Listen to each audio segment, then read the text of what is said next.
Now let's go over positive interval. Okay, I need you to realize that when we say positive interval, it is referring to part of your graph that is above x-axis. And when we say negative interval, we are referring to part of your graph that is below x-axis. Okay, now let's start with a positive interval. So what I'm going to do is I am going to shade part of your graph which is above your x. So this is part of the graph above my x. So the blue line that you can see right now is where we are going to find the positive interval. Now the trick is draw a vertical line where that blue line starts and where the blue line ends. So if we're going to shade where the blue line is located, the blue line is located in this part of your coordinate plane, which also means the shaded region is where the positive interval happened. Okay, this is where the positive happened. So this is where your above part of your graph happened. Now, how do we write our interval notation? So just ask yourself basically from what number to what number is that shaded region? So this shaded region happened from this point, which is -7, up to that point, which is +3.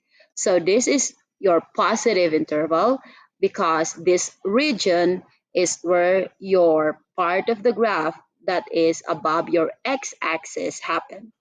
Okay, now let's go to your negative interval. So we're going to do almost the same, but this time we will look at part of the graph that is below your x-axis.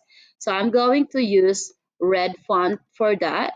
Let's go shade part of the graph that is below x-axis. So if that's my x-axis right here, I'm going to shade this part with an arrow. So that is below the x, right? And this part with an arrow is also below your x. Now, in what part of your coordinate plane did those red lines happen? So what I'm going to do is I'll figure it out by doing this vertical line and looking at, okay, what part of my coordinate plane can I find the red lines? So basically, this is where the red line is, and it is arrowed all the way to the left side. So if I am going to shade something, I will be shading the part where I have the red line.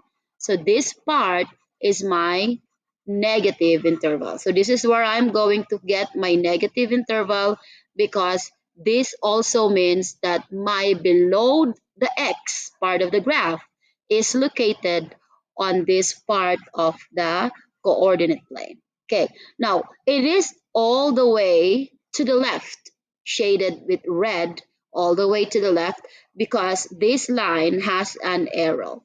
And we are going to do the same thing on this side because this red line is also below your x-axis, which also means this part of my coordinate plane is where I find my negative interval. This is where the negative interval happens.